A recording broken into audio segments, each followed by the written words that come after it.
الحمدللہ وحدہ والصلاة والسلام علی من لا نبی بعدہ اما بعد فاعوذ باللہ من الشیطان الرجیم بسم اللہ الرحمن الرحیم۔ روزہ شریعت اسلامیہ میں اہم عبادت ہے۔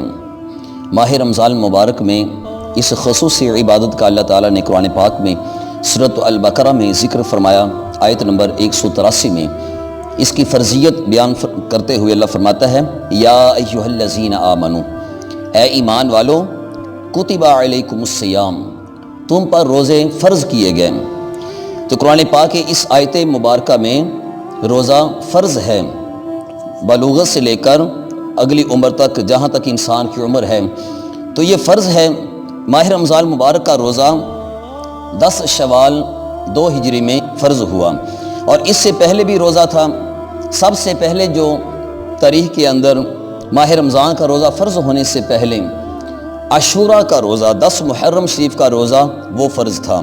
پورے سال میں یہ ایک روزہ فرض تھا، تمام مسلمان یہ روزہ رکھتے۔ اس کے بعد پھر ہر مہینے کی 3 روزے فرض ہوئے، چاند کی 13، 14 اور 15 تاریخ کے روزے، یہ 3 روزے فرض ہوئے۔ اس کے بعد پھر 2 ہجری میں شوال کے مہینے میں جب اللہ تعالیٰ کا یہ فرمان آ گیا، یا ایھا الذین آمنوا کتب علیکم الصیام، کہ اے ایمان والو تم پر روزے فرض کیے گئے۔ اس وقت ماہ رمضان مبارک کے روزے فرض ہوئے۔ تو پہلے جو روزے تھے عاشوراء کا روزہ اور ہر ماہ کے 3 روزے، چاند کی 13 اور 14 اور 15 تاریخ کے روزے، وہ حدیث مبارکہ میں ثابت تھے۔ تو یہ ماہ رمضان کا جو روزہ فرض ہوا، یہ قرآن پاک کی نص آ گئی۔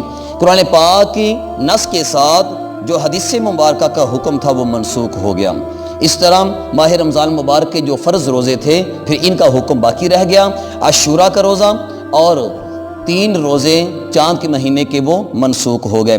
تو پھر اس روزے پہ عمل ہوا، اور یہ ایمان والوں کو اللہ تعالیٰ نے پھر قرآن پاک میں واضح طور پہ حکم دے دیا، یا ایھا الذین آمنوا، اے ایمان والو، کتب علیکم الصیام، تم پر روزے فرض کیے گئے، کما کتب علی الذین من قبلکم، جس طرح تم سے پہلے لوگوں پہ فرض کیے گئے تھے۔ اس میں ایک بات، آدم علیہ السلام سے لے کر سیدنا حضرت عیسیٰ علیہ السلام تک 1,24,000 کم و بیش انبیاء کرام اور رسول آئے، ان پر مختلف طریقے سے روزے فرض تھے۔ ان کے احکام الگ تھے اور ان کے جو ایام ہیں وہ الگ تھے۔ تو شریعت فرض نہیں ہوئے، ہم سے پہلے جو امتیں گزر گئی اللہ نے یہ ان پر بھی فرض کیے تھے۔ قرآن پاک کی آیت اس بات کو واضح فرما رہی ہے، کما کتب علی الذین من قبلکم، کہ صرف تم پہ نہیں فرض، تم سے پہلے لوگوں پر بھی یہ فرض تھے۔ تو اسی طرح پھر دوسرے حصہ میں لعلکم تتقون، یہ روزہ تم پہ فرض کیا گیا، تم سے پہلے لوگوں پر بھی فرض تھا، لعلکم تتقون، تاکہ تم متقی بن جاؤ۔ تو اس آیت مبارکہ میں، یہ آیت مبارکہ میں اشارہ ہے کہ روزہ تم رکھو گے تو تم متقی بن جاؤ گے، کیونکہ روزہ کے ساتھ انسان متقی بنتا ہے۔ اس کی وضاحت یہ کہ انسان کو نفس امارہ وہ گناہ کرواتا ہے، نفس امارہ کے اشارے پر انسان گناہ کرتا ہے۔ تو روزے کا حکم دیا کہ جب روزہ رکھیں گے تو روزہ نفس امارہ کو کمزور کرتا ہے۔ تو جب نفس امارہ کمزور ہوگا تو انسان گناہ کے قریب نہیں جائے گا۔ تو روزے کے ذریعے نفس امارہ کمزور ہوا، تو جب نفس امارہ کمزور ہوا تو انسان گناہ سے بچ گیا۔ اس اعتبار سے لعلکم تتقون، انسان کو متقی بنا دیتا ہے روزہ۔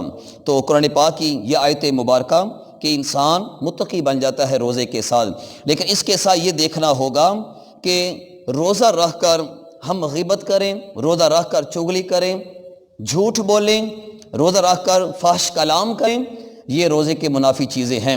اور یہاں پہ ایک جو لفظی اور لغوی وضاحت ہے، جو لفظ ہے الصیام، کتب علیکم الصیام، تم پہ روزے فرض کیے گئے۔ سیام یہ جمع ہے، اس کا واحد ہے صومن، صومن کا مطلب ہے رک جانا، سیامن یہ اس کی جمع آتی ہے روزے کی۔ رک جانا، کس چیز سے رک جائیں؟ غیبت سے رک جائیں، جھوٹ بولنے سے رک جائیں، گالی گلوچ سے رک جائیں، چغلی سے رک جائیں، دوسرے کو برا بھلا کہنے سے رک جائیں، نفسانی خواہشات سے رک جائیں، کھانے پینے سے رک جائیں۔ تو یہ ساری باتیں دن کے اوقات میں صبح سحری سے لے کر غروب آفتاب تک ہم نے ان ساری باتوں سے رکنا ہے۔ جب سب باتوں سے رک جائیں گے تو گویا کہ ہمارا روزہ ہے۔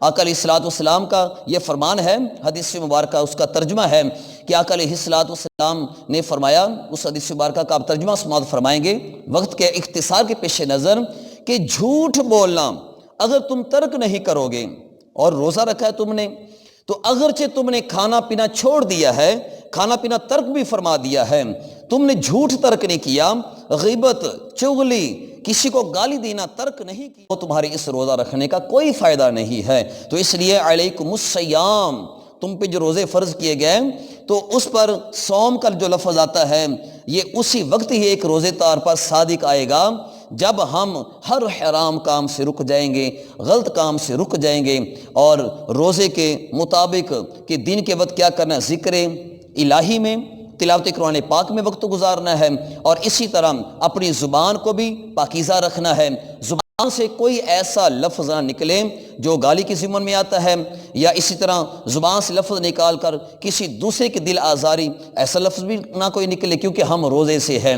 تو زبان وہ بھی اللہ کے ذکر میں تر رہے، پورا دن وہ اللہ تعالیٰ کی یاد میں محو رہے، تو یہ روزے کا ایک مقصد ہے۔ جب یہ ساری باتیں پائی جائیں گی پھر لعلکم تتقون، تو پھر جو اس کی انسان کے لیے افادت ہے وہ بھی واضح ہو جائے گی کہ روزے نے ہمیں متقی بنا دیا ہے۔ اگر یہ ساری باتیں نہیں چھوڑیں گے، حرام کام بھی ویسے کرتے رہیں، غیبت چغلی ویسے کرتے رہیں، گالیاں دیتے رہیں، اور کہیں ہم نے تو روزہ رکھا ہوا ہے، تو پھر تتقون، اس کا جو فائدہ ہے وہ روزے کے ساتھ ہمیں نہیں ملے گا۔